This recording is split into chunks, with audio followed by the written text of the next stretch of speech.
ஓம் நமச்சிவாயா. பெருமிழலை குறும்ப நாயனார் சைவ சமயத்தில் போற்றப்படும் 63 நாயன்மார்களில் 22வது நாயன்மார் ஆவார். இறைவனை நேரடியாக வழிபடுவதை விட இறைவனின் அடியாரான சுந்தரமூர்த்தி நாயனாரை தன் குருவாக ஏற்று அவரிடம் கொண்ட பக்தி மூலம் முக்தி அடைந்த பெருமைக்குரியவர். குரு பக்தியின் உன்னதத்தை உலகிற்கு உணர்த்தியவர் இவரே ஆவார்.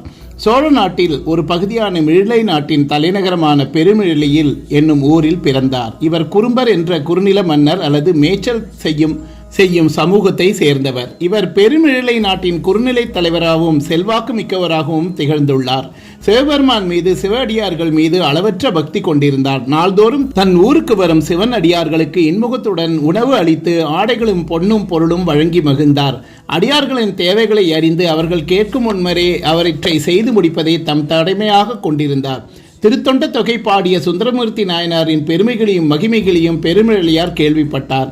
சுந்தரின் திருநாமத்தை எப்போதும் ஓதுவையே தன் தாரக மந்திரமாக கொண்டிருந்தார். மனம், மொழி, மெய் ஆகிய மூன்றினால் சுந்தரரையே தனது குருவாகவும் தெய்வமாகவும் ஏற்று வழிபடத் தொடங்கினார்.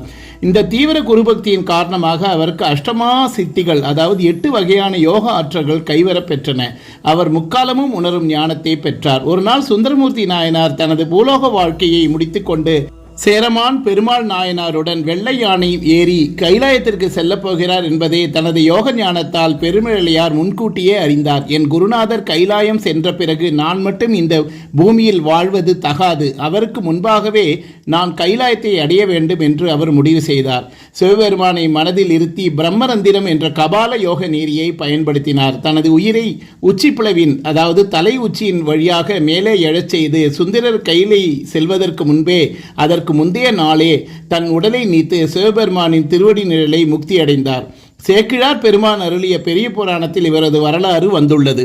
இறைவனை அடைவதற்கு சிவபூஜை எவ்வளவு முக்கியோ அதைவிட இறைவனின் உண்மையான அடியாரை குருவை வழிபடுவது மிகச்சிறந்த வழி என்பதை இவரது வாழ்க்கை நிரூபிக்கிறது. குரு பூஜை நாள் ஒவ்வொரு ஆண்டும் ஆடி மாதம் சித்திரை நட்சத்திரத்து அன்று இவரது குரு பூஜை சிவாலயங்களில் சிறப்பாக கொண்டாடப்படுகிறது.